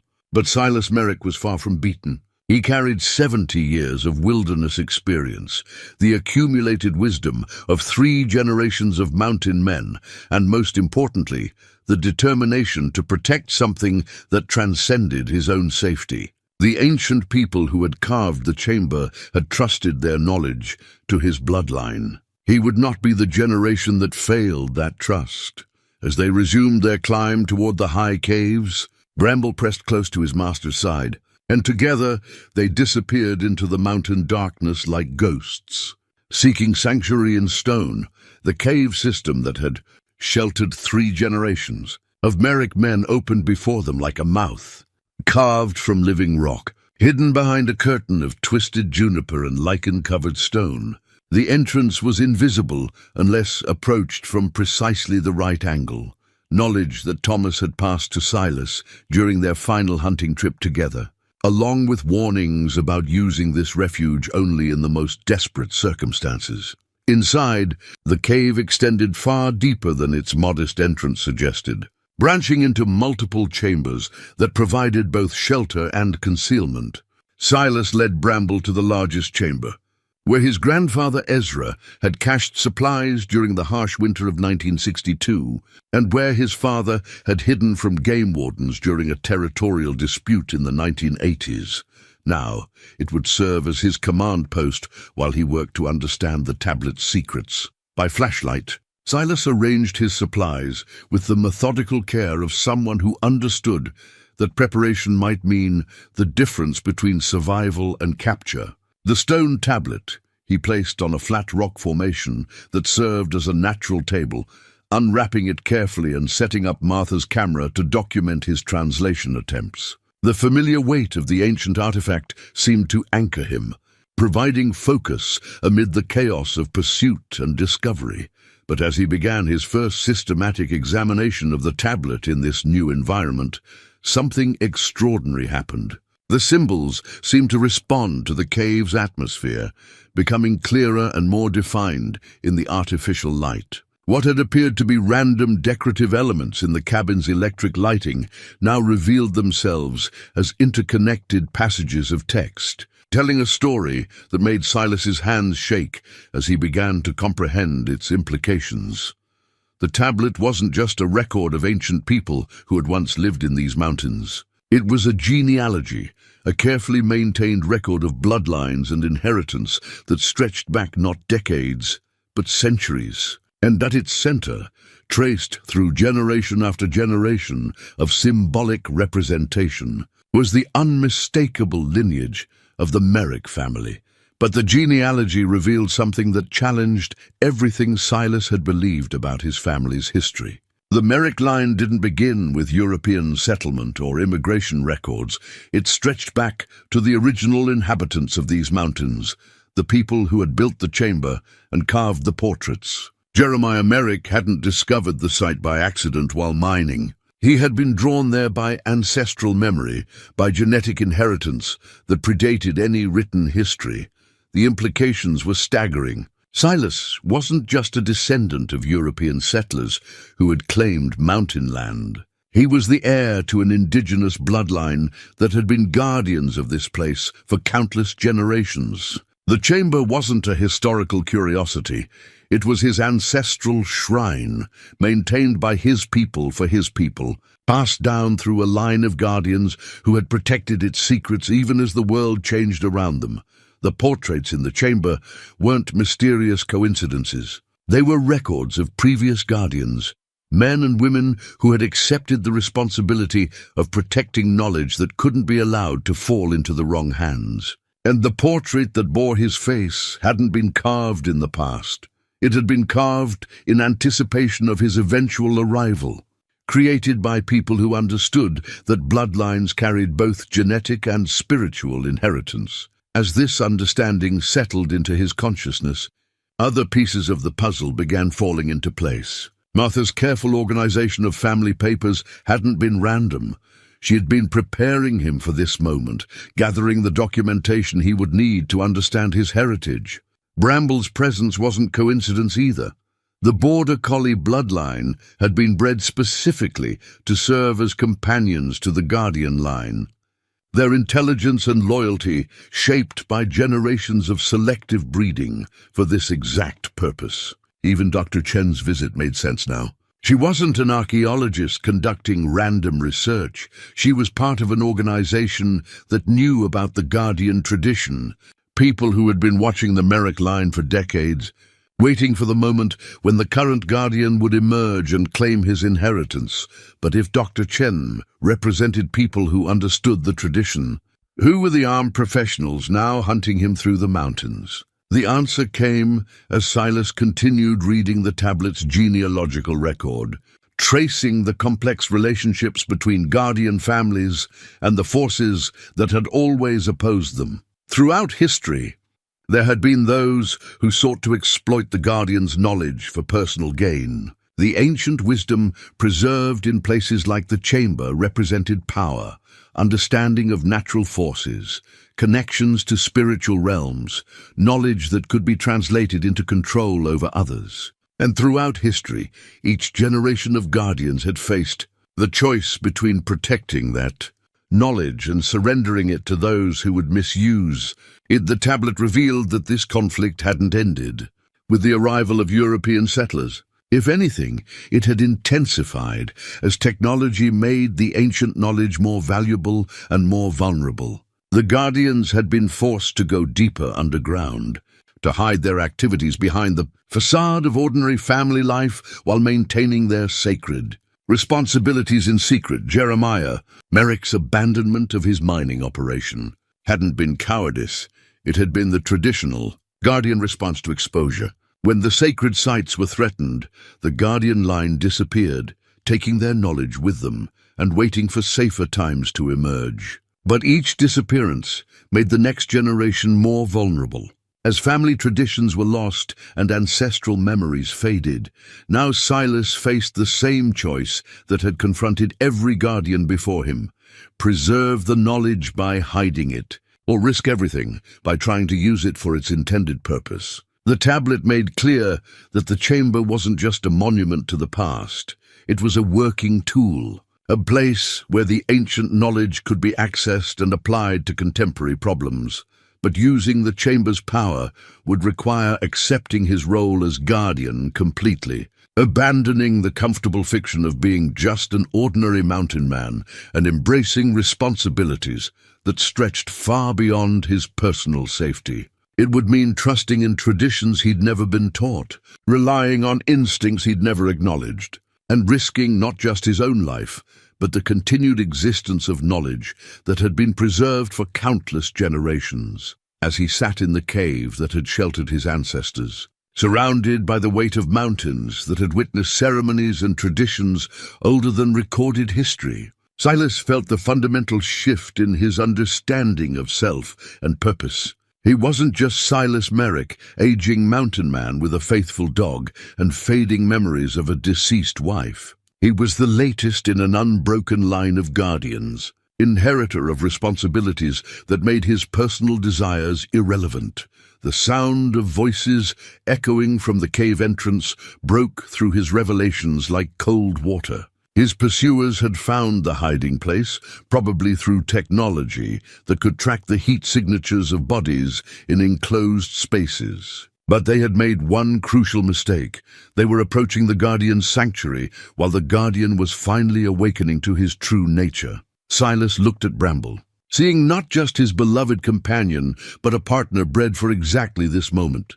Descended from dogs who had served Guardians through generations of crisis and conflict. The Border Collie's eyes held intelligence that went beyond animal instinct. He understood what was happening, what was required, what ancient patterns were finally falling into place.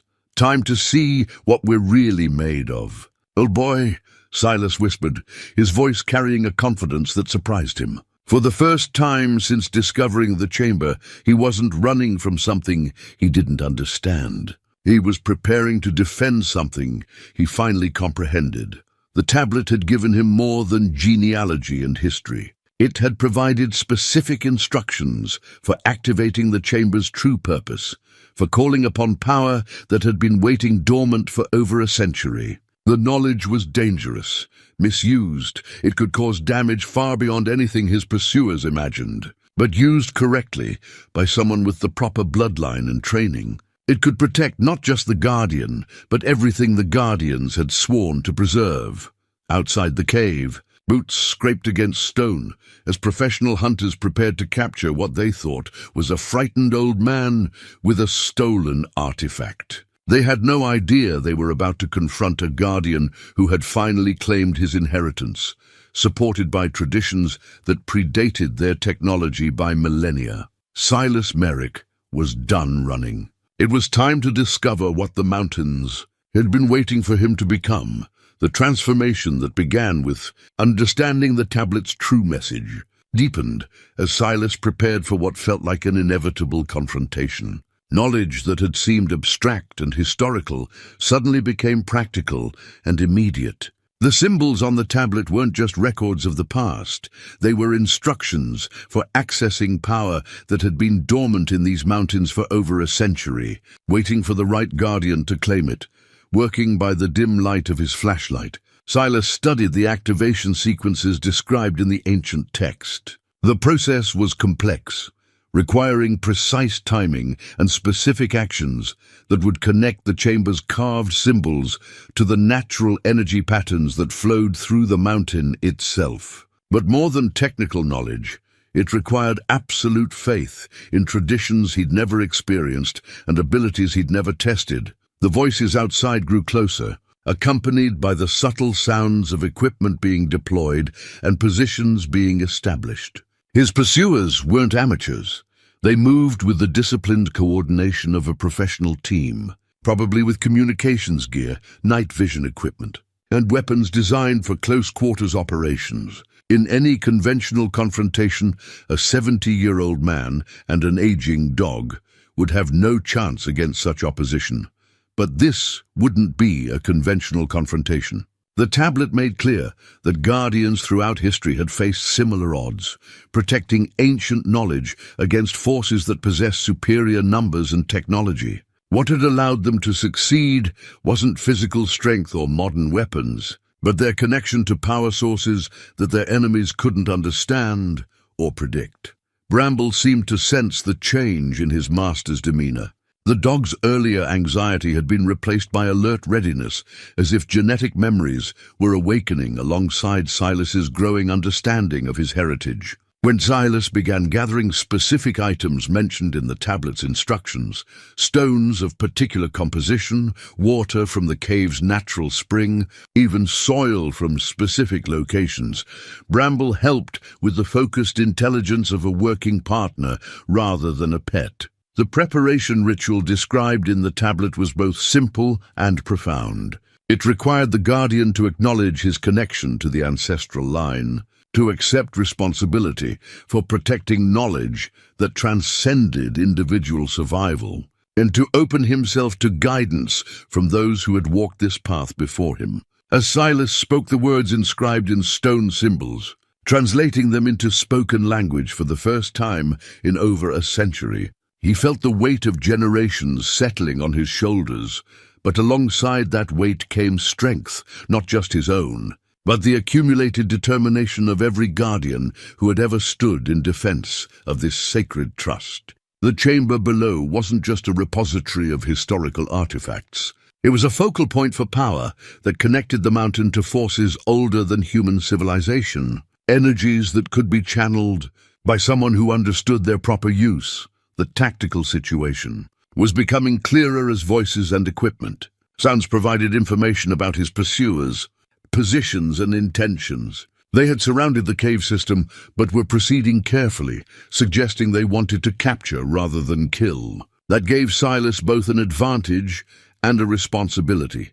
Whatever power he was preparing to access had to be used defensively rather than destructively. According to the tablet, the Guardian's primary obligation was protection of the knowledge, of the sacred sites, and of innocent people who might be affected by the conflict. The ancient power wasn't meant to be a weapon of conquest, but a shield against those who would exploit spiritual knowledge for material gain. This distinction would be crucial in the coming confrontation, determining not just tactics, but the fundamental nature of what Silas was becoming. As he completed the preparation ritual, marking specific symbols on the cave walls with materials gathered according to ancient instructions, Silas felt his connection to the mountain deepen in ways that defied rational explanation. The stone around him seemed alive, responding to his presence with subtle vibrations that spoke of recognition and acceptance. This was his place, prepared for him by ancestors he'd never known, but who had anticipated his eventual arrival. The tablet's final instructions dealt with the actual activation of the chamber's power system. This required returning to the carved chamber below the boulder, completing rituals that would awaken dormant energy patterns, and establishing a connection between the Guardian and the mountain's spiritual infrastructure. But doing so would mean leaving the cave's protection and venturing back into open terrain where his pursuers could intercept him. The irony wasn't lost on Silas. To claim the power he needed to defend himself, he would have to make himself more vulnerable than ever.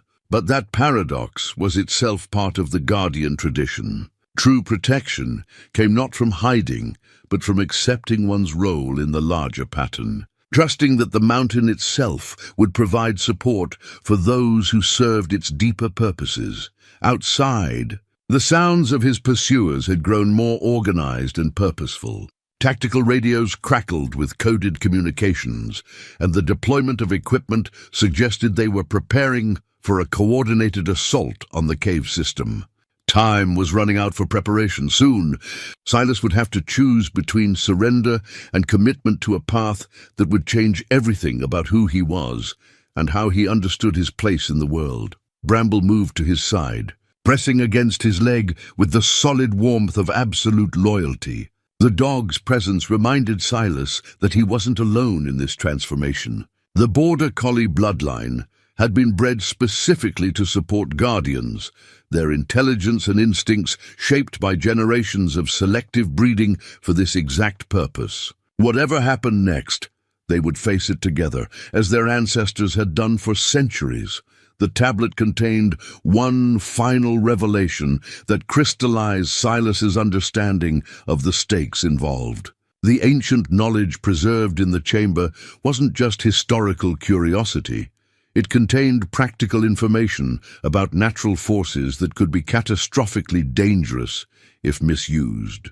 His pursuers weren't just treasure hunters or black market dealers. They represented interests that would use the Guardian's knowledge to manipulate natural systems for profit, regardless of the environmental or spiritual consequences. This wasn't just about protecting family secrets or archaeological artifacts. It was about preventing the weaponization of wisdom that was meant to maintain balance between human needs and natural forces. The responsibility that came with Guardian status extended far beyond personal or family concerns. It encompassed the welfare of the entire region and everyone who lived within the mountain sphere of influence. With this understanding, Silas's last doubts about accepting his role disappeared. Whatever dangers came with claiming guardian status, they were nothing compared to the risks of allowing the ancient knowledge to fall into the wrong hands. The choice wasn't between safety and danger. It was between passive victimhood and active responsibility for protecting something larger than himself. He gathered the items required for the activation ritual, secured the tablet in his pack, and prepared for the journey back to the chamber. The route would be treacherous in darkness, made more dangerous by the need to avoid his pursuers' surveillance. But the tablet provided guidance for moving through the mountains in ways that traditional tracking couldn't follow. According to the ancient instructions, guardians who were properly connected to the mountain's energy could move through the landscape with a kind of natural camouflage, becoming part of the environmental pattern in ways that confused both human observation and technological detection. The ability sounded impossible to his rational mind, but everything about this situation had moved beyond rational explanation. As he prepared to leave the cave, Silas took one last look around the sanctuary that had sheltered 3 generations of his family. This might be the last time he entered this place as ordinary Silas Merrick, aging mountain man with a simple life and uncomplicated concerns. When he returned, if he returned, he would be something different. Someone whose responsibilities extended far beyond personal survival and comfort. Bramble waited at the cave entrance, alert and ready for whatever came next. The dog's confidence was reassuring, suggesting that the genetic memories awakening in both of them included knowledge of how to succeed at what they were attempting. The guardian tradition had survived for centuries because it worked. Because the connection between human consciousness and natural forces was real and could be accessed by those who understood the proper methods. Outside, the mountain waited in darkness, pierced only by the artificial lights of his pursuers' equipment. But beyond those temporary intrusions, older powers stirred in recognition of the Guardian's awakening, preparing to provide support for the defense of knowledge that belonged to the mountain itself rather than to any human authority. The final phase of Silas Merrick's transformation was about to begin, and with it, a confrontation that would determine not just his own fate, but the future of wisdom that had been preserved through countless generations of sacrifice and dedication. The time for preparation was over. The time for action had come.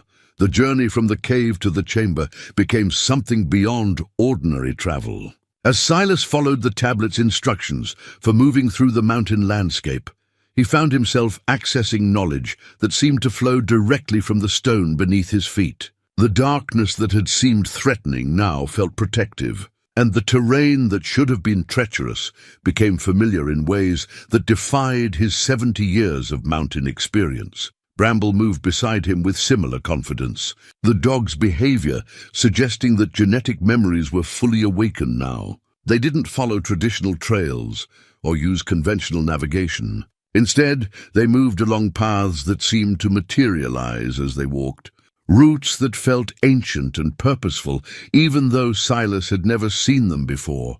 Behind them, the sounds of pursuit faded as their pursuers lost track of heat signatures that should have been easy to follow. The tactical radios grew frustrated, reporting impossible readings and equipment malfunctions that suggested their quarry had simply vanished from the mountainside. But Silas understood what was happening. The mountain itself was providing concealment, hiding the Guardian and his companion from those who would misuse the sacred knowledge. The approach to the boulder took half the time it should have, as if distance itself became fluid when traveled by someone properly connected to the land. When the massive stone formation appeared in the darkness ahead, Silas felt no surprise at finding it unguarded. His pursuers were still searching for him in places where ordinary people would hide, not understanding that guardians moved according to different rules. Inside the chamber, the carved walls seemed to pulse with anticipation. The ancient symbols were more visible now, glowing with a subtle light that had nothing to do with his flashlight beam. As Silas began the activation sequence described in the tablet, each step in the ritual felt both foreign and familiar, as if he were remembering rather than learning. The process started with precise placement of the materials he'd gathered, stones arranged according to cardinal directions. Water from the cave spring poured in specific patterns, soil scattered to create connections between different carved sections. But the physical actions were only the beginning. The real activation required opening himself to the mountain's consciousness, accepting guidance from ancestors whose presence became increasingly tangible as the ritual progressed. Bramble positioned himself at the chamber's center, exactly where the carved dog appeared in the ancient scenes. The border collie's role wasn't passive. He served as a living anchor, his connection to the guardian bloodline helping to stabilize the energy patterns that were beginning to awaken throughout the carved space. As the ritual reached its climax, Silas felt the boundary between his individual consciousness and something vastly larger beginning to dissolve. The chamber filled with presence, not threatening but immense beyond human comprehension. This was the consciousness of the mountain itself, ancient beyond measure, patient beyond human understanding, but finally awakening to active participation in the world above. The carved portraits around the chamber walls seemed to move in the growing light, past guardians stepping forward to witness the activation of power that had lain dormant since Jeremiah's time. Silas could feel their support, their accumulated wisdom flowing into him as he became the focal point for energies that connected the spiritual and physical worlds. But with that power came immediate awareness of the danger approaching from outside.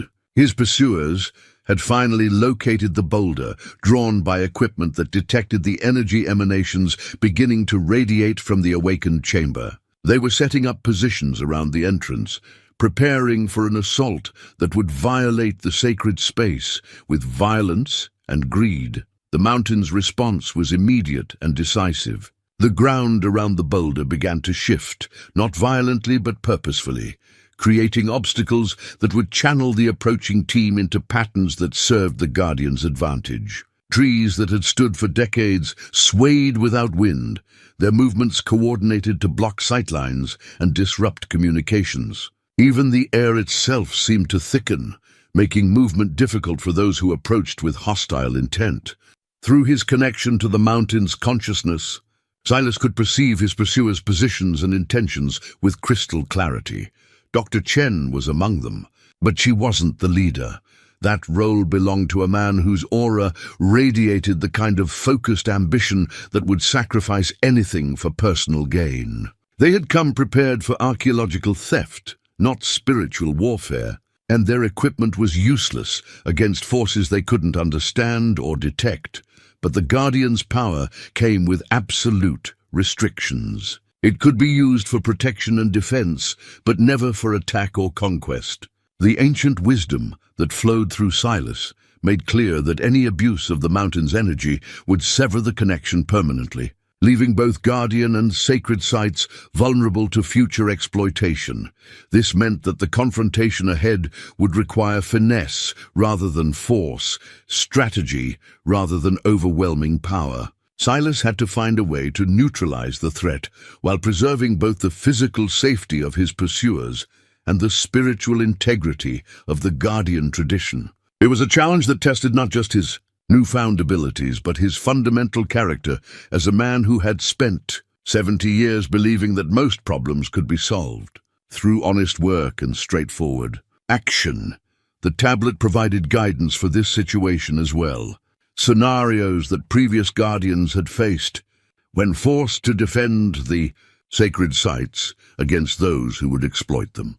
The solution wasn't to drive away the intruders through fear or violence, but to demonstrate the true nature of the power they sought, showing them that it couldn't be stolen or controlled by those who lacked the proper spiritual preparation.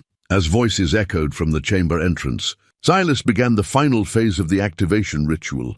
This would make the mountain's consciousness fully accessible to him, but it would also make him visible to his pursuers in ways that would force direct confrontation. There would be no more hiding, no more running. The Guardian's path led through the crisis, not around it. Bramble moved to his side as the chamber filled with light that seemed to emanate from the carved walls themselves. The Border Collie's presence was steadying, a reminder that he wasn't alone in facing whatever came next. Together, they had awakened something that had slept for over a century. Now they would discover whether they had the wisdom and strength to use it properly.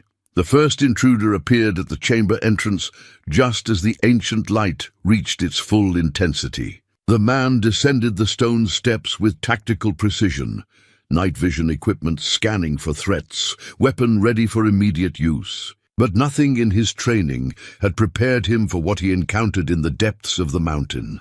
The chamber was alive with energy that made his equipment malfunction and his vision blur. Where he expected to find an elderly man hiding with stolen artifacts, he instead faced something that challenged his understanding of reality itself. Silas stood at the center of the carved space, surrounded by light that seemed to emanate from the walls themselves, while symbols that should have been static stone carvings moved and shifted like living text.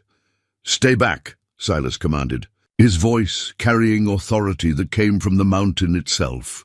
"You don't understand what you're dealing with," but the tactical team leader pushed forward, driven by professional pride and financial motivation that blinded him to the spiritual forces he was confronting. He raised his weapon, aiming at what he still perceived as just an old man who had taken something that didn't belong to him. The mountain's response was immediate and overwhelming.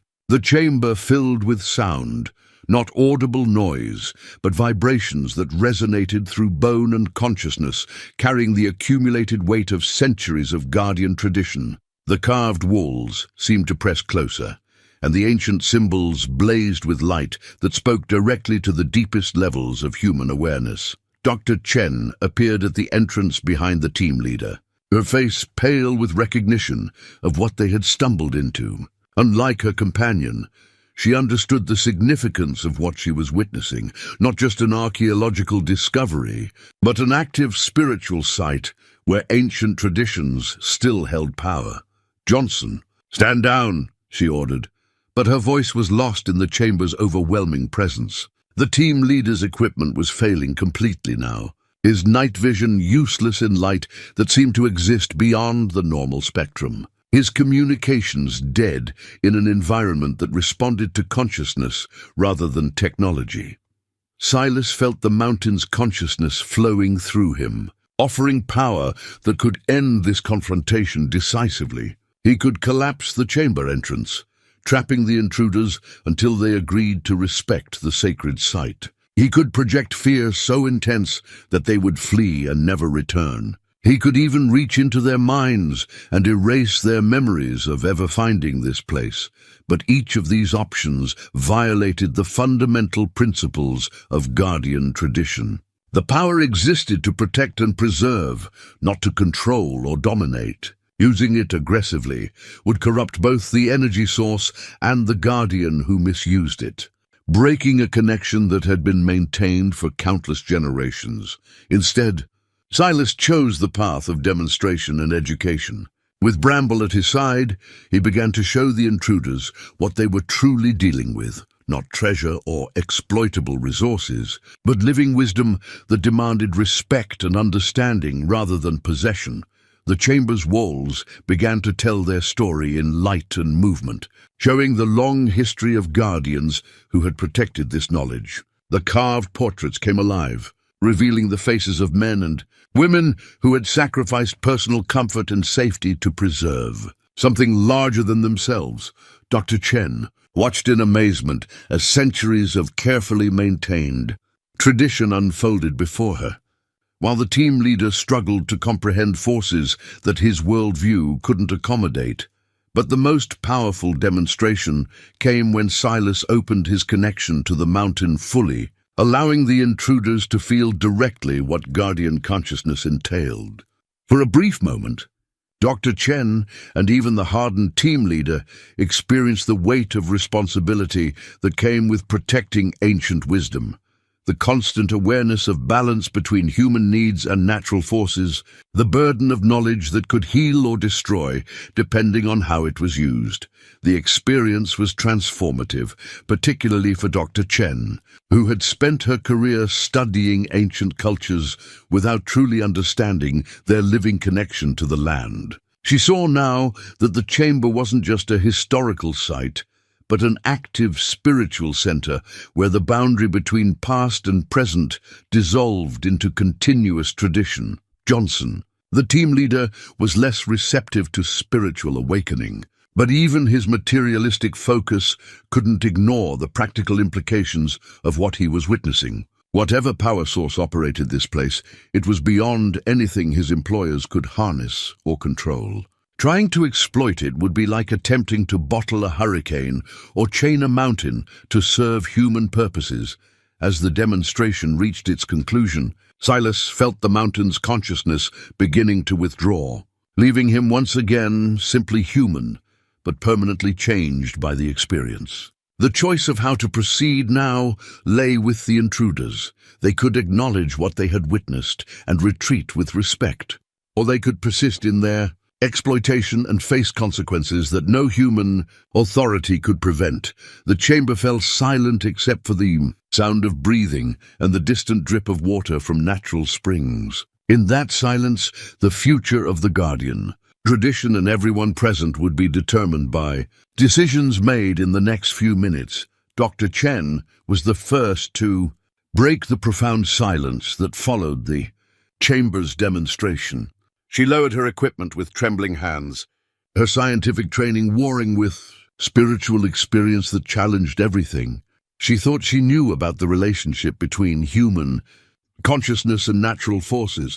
"I understand now," she said quietly, her voice carrying the humility of someone who had glimpsed something far larger than her previous assumptions. "This isn't a discovery to be catalogued or a resource to be exploited. This is a living tradition that we've interrupted."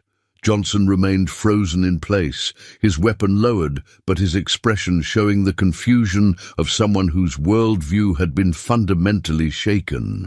The tactical advantages he understood, superior numbers, advanced equipment, professional training, had proven meaningless against forces that operated according to entirely different principles.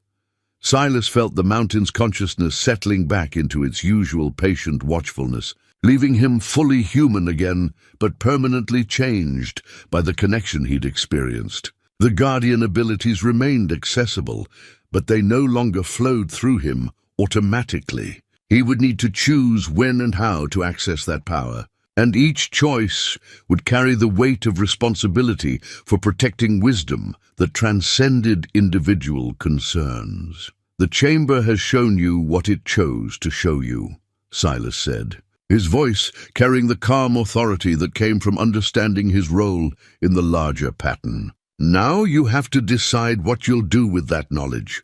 Dr. Chen stepped forward, careful to move with respect rather than aggressive purpose. "Mr. Merrick, I came here believing I was investigating historical artifacts. What I've experienced tonight changes everything about how I understand my work as an archaeologist. This site, this tradition, it needs protection, not excavation." But Johnson's response revealed the fundamental challenge that every generation of Guardians had faced. "Whatever parlor tricks you use down here, old man, they don't change the fact that you've taken property that doesn't belong to you. My employers want that tablet, and they're willing to pay significantly for its return." The confrontation that followed would determine not just the immediate fate of the chamber and its secrets, but the future of the Guardian tradition itself. Silas understood that force wouldn't resolve this situation. Violence would only attract more attention and bring additional threats to the sacred site.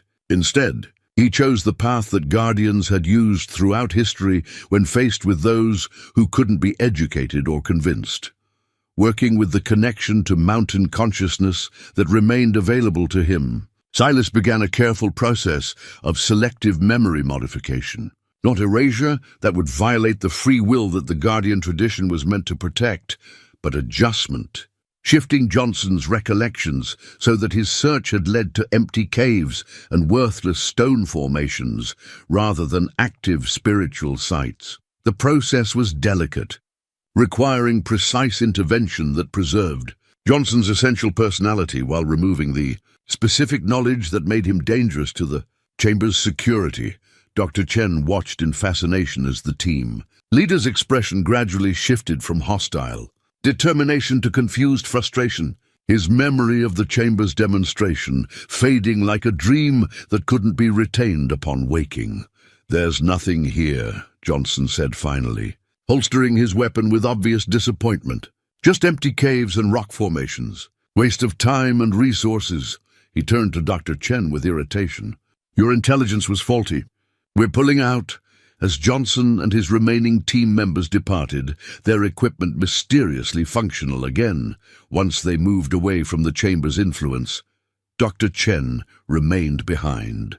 Her memory of the spiritual demonstration remained intact, suggesting that the mountain itself had chosen to preserve her knowledge while protecting its secrets from those who would exploit them. "What happens now?" she asked Silas, as they stood in the ancient carved space that had become the center of his transformed understanding of purpose and responsibility. "Now I learn what being a guardian really means," Silas replied, his hand resting on Bramble's head as the border collie pressed close to his side. "This chamber, this knowledge, it's been waiting for over a century for someone to claim it properly." Jeremiah understood part of the responsibility, but he chose exile over engagement. "I need to find a different path." Dr. Chen nodded slowly, understanding beginning to dawn in her expression. "You'll need allies, people who can help protect this site while you learn to use your abilities properly. Academic institutions that study indigenous traditions, legal organizations that specialize in sacred site preservation, maybe even government agencies that understand the difference between exploitation and protection." Over the following months, as winter settled into the Elderglen Mountains and spring gradually returned, Silas began the complex process of learning to be a guardian in the modern world. The chamber became a place of regular pilgrimage, where he studied the carved instructions and practiced accessing the mountain's consciousness under controlled conditions. Bramble proved to be an invaluable partner in this learning process, his border collie intelligence adapting naturally to the requirements of guardian work. The dog seemed to understand instinctively when the ancient energies were active and when they should be left undisturbed, serving as both companion and spiritual anchor during Silas's explorations of inherited abilities. Dr. Chen became a crucial ally, using her academic credentials and professional connections to create a network of protection around the site. Official documentation established the area as culturally sensitive, while carefully selected researchers were allowed limited access under strict protocols that honored the Guardian tradition rather than threatening it. But perhaps the most important development was Silas's growing understanding that his role as Guardian extended beyond simply protecting the chamber and its artifacts. The ancient knowledge preserved in the carved symbols contained practical wisdom about maintaining balance between human activity and natural forces, information that became increasingly relevant as environmental pressures mounted throughout the region, working carefully and always with respect for the traditions he was still learning to understand. Silas began applying Guardian knowledge to contemporary problems. Drought conditions responded to rituals that encouraged natural water flow patterns. Wildlife populations found new stability through interventions that restored ancient migration routes. Even human communities in the valley below began to benefit from subtle adjustments that aligned their activities with the land's natural rhythms. The tablet that had started his journey became a daily reference, its symbols gradually revealing layers of meaning that went far beyond the genealogical records he'd first discovered. It contained practical instructions for everything from weather prediction to soil restoration, knowledge that indigenous peoples had developed through centuries of careful observation and spiritual connection to the land. on quiet evenings in his cabin, as Bramble dozed by the fireplace and the familiar sounds of the mountain night surrounded them. Silas often reflected on the extraordinary transformation his life had undergone. 6 months ago, he had been simply an aging mountain man with fading memories and a loyal dog.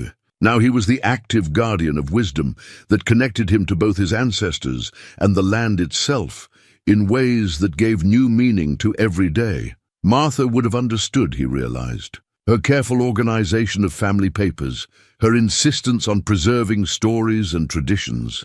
She had been preparing him for this role, even when neither of them understood what that preparation was for. And David, their lost son, lived on not just in memory, but in the continuing bloodline that carried guardian responsibilities into the future. The chamber remained active, its carved walls continuing to reveal new information, as Silas's understanding deepened and his connection to the mountain consciousness grew stronger. Each visit brought fresh insights, new challenges, and deeper appreciation for the wisdom that previous generations had preserved at such personal cost. But most importantly, the guardian tradition lived on, no longer hidden and dormant, but actively engaged with the world it was meant to protect. The ancient compact between human consciousness and natural forces had been renewed, creating possibilities for balance and harmony that extended far beyond the borders of Elderglen Peak. As Silas stood on his cabin porch one morning, watching the sun rise over mountains that now felt like trusted partners rather than simply beautiful scenery, he understood that his journey was just beginning. The responsibilities of guardian work would last for the rest of his life, and beyond that, the tradition would need to find new carriers for the next generation. But for now, it was enough to know that the wisdom had been preserved, the connection maintained, and the sacred trust passed successfully from past to present. Bramble emerged from the cabin to join him in watching the dawn, and together they faced another day of learning to serve something larger than themselves in a world that desperately needed the ancient wisdom they were sworn to protect.